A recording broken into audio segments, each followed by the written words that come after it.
Welcome to our channel Current Affairs for You. So today we will discuss the most important questions in current affairs. So let's move on to the first question. Dhammachakra Pravartan Day is celebrated by whom? Christians, Buddhists, Hindus, Persian. So the correct answer is Buddhists.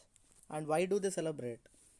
Dhammachakra Pravartan Day is an important day for the people of Buddhist community, and on this day the father of Indian Constitution B.R. Ambedkar, Dr. Bhimrao Ramji Ambedkar, renounced Hinduism and accepted Buddhism at Diksha Bhumi in Nagpur in the year of 1956.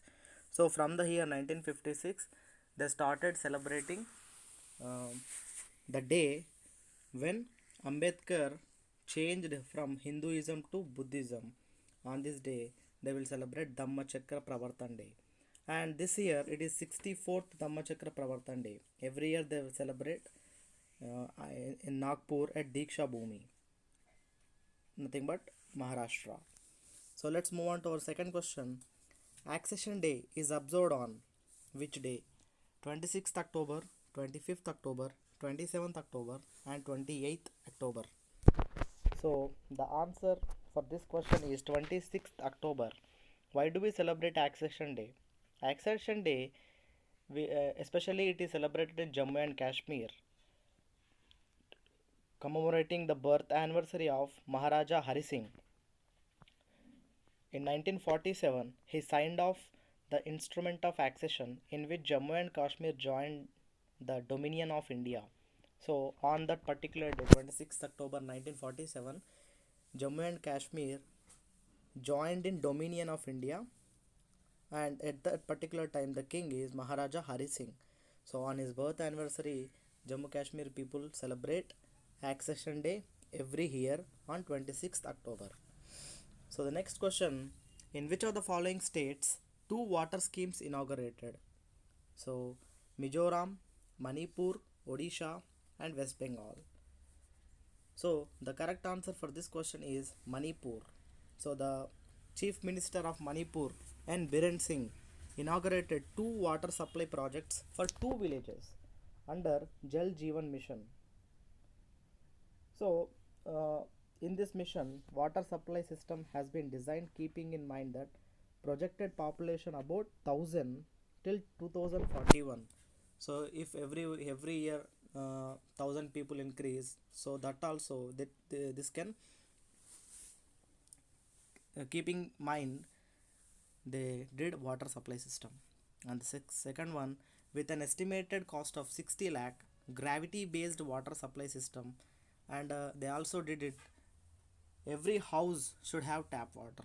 So tap water connection to all 82 households in that particular two villages under Jal Jeevan Mission.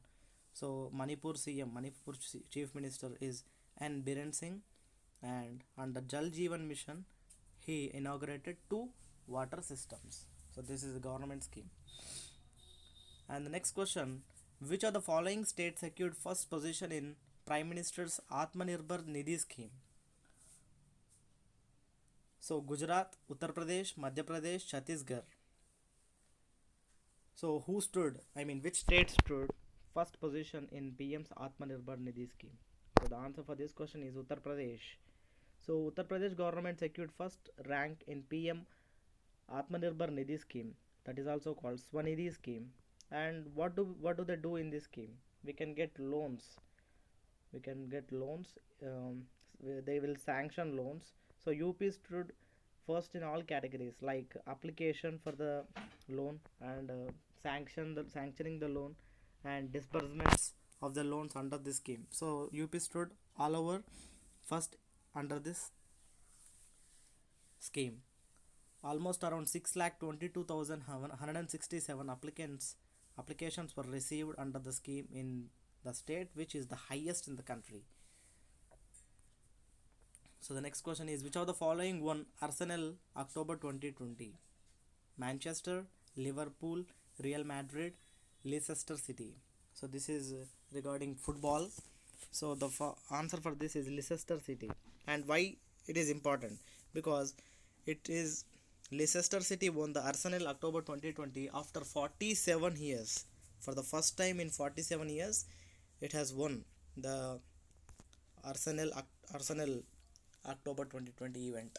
That's why this is important. You have to remember Leicester City won the Arsenal October 2020 for the first time in 47 years. So the next question, which of the following PSU stood first among India's PSUs in Forbes World's Best Employer Award 2020? So your options, BHEL, BHEL, NTPC, Coal India and IOCL. So this question's answer is NTPC. Correct answer is NTPC. The full form is National Thermal Power Corporation Limited. And what is PUC? PSU, sorry.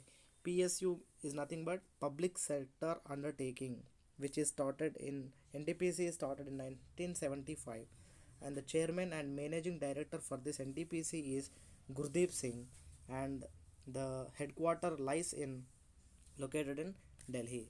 So according to Forbes magazine, which is a famous magazine around the world, it told that public sector undertaking, PSU, public sector undertaking. So among Indian public sector undertaking companies, NTPC stood first. So World's Best Employer Award 2020. Next, who has been appointed as the president of PVR Pictures? So we knew PVR malls, PVR cinema shows. So who is the new president for that? Deepak Asher, Rajiv Pandey, Kamal Gaichandani, Rajesh Kumar. So the correct answer for this is option C, Kamal Gaichandani. The Multiplex Association of India, MAI, Multiplex Association of India, announced that the president of PVR Pictures is Kamal Gaichandani. So uh, before Kamal Gaichandani, it was Deepak Asher, who is the CEO, Chief Executive Officer, and also the director of PVR Pictures. But now it is Kamal Gaichandani.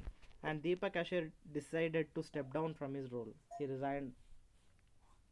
And next question, which country has decided that no service will be provided to people if they don't wear face mask?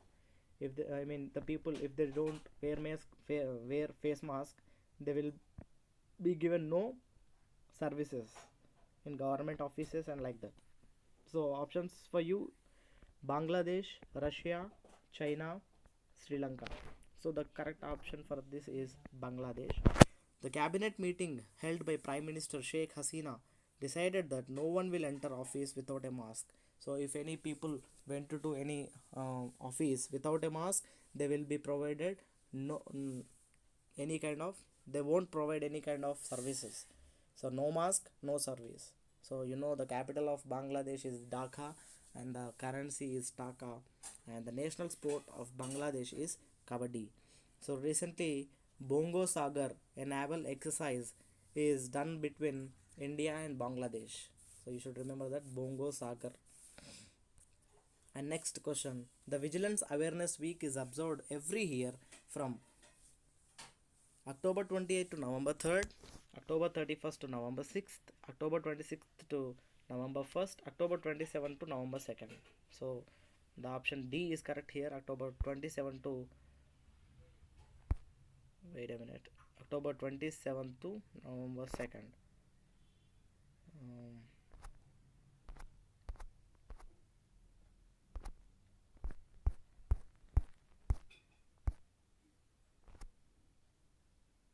so the Vigilance Awareness Week is every year observed from 27th to 2nd October. And next, who inaugurated the National Conference on Vigilance and Anti-Corruption? Who inaugurated the National Conference on Vigilance and Anti-Corruption? So options for you, Nirmala Sitharaman, Prime Minister Narendra Modi ji, and M. Venkaiah Naidu, Amit Shah. So the correct answer for this is PM Modi. So the theme for this is Vigilant India, Prosperous India. Vigilant India, Prosperous India. So the next question, World Day for Audio Visual Heritage is observed on 26th September, 27th November, 27th October and 28th December. So the option C is correct here, 27th October, and the theme for this is Your Window to the World. So the theme for the World Day for Audiovisual Heritage 2020 is Your Window to the World. So this is for today. Hope you guys like it.